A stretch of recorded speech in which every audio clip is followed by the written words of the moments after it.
I'm Alan Dizon at ginagawa namin itong moving Salum, which ang name ko dito si Casco na diver. I'm Kristen Mary B. Di Maisip. Ako yung anak ni Casco, si Arya. Gigantes Island na napakaganda. Ang hindi ko nakakalimutan dito yung kung gaano kahirap namin ginawa yung pelikula. Yung pagiging diver, hindi siya madaling hanap buhay.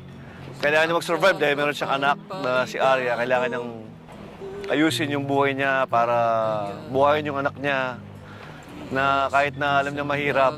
Makakarelate ka talaga kapag nasundan mo yung buhay ni Casco, ni Arya dito sa Salum. Yung hindi ko makakalimutan is yung nagpe-free dive kasi masarap kapag nasa ilalim ka na ng tubig. Tapos natuto din akong gumamit ng yapak kapag tinitingnan mo yung corals. Parang nalilimutan mo na yung breath time mo. Pero okay lang naman kasi maganda sa ilalim. Maraming iba't ibang isda. Tapos na-enjoy ko din kasama yung ibang crew dito.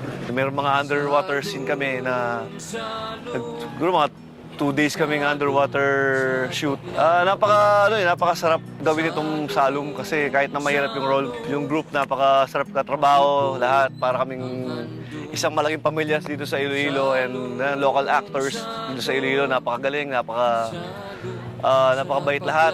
And of course, si Direk TM, gusto kong i-congratulate si Direk TM sa project na to. Alam ko, it's a dream project for him and I'm so happy dahil hindi lahat ng oras, hindi lahat ng araw may mga ganitong klaseng pelikulang ginagawa. So, yun. Thank you.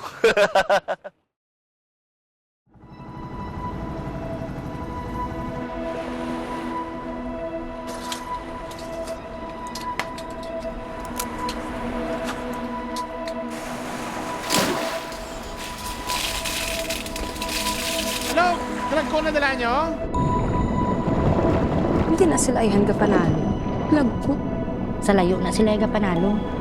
Balaan mo man na si Alo. Umpisa pag-abot siya sa Manila. Wala na untat panalo. May balayran galit kami sa eskulahan. Hindi na tipon ko man ang balon ko.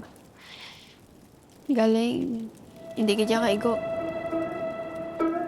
Yung bumibil dito ng yelo, kumukuha ng mga scallops ko, di ba siya bumabalik? Di siguro magbalik. Nakakuha to sang dako nga perlas ang ligad. Nagmanggarano na gito siya. Base alin man to simo. Alam mo nak, maghahanap tayo ng perlas sa mga scallops na to. Tapos hayaman tayo. Abi ko, wala ka gapata sa perlas. Dapat nga sa atin yun eh. Tayo nagpakahirap nun, tayo sumisid nun.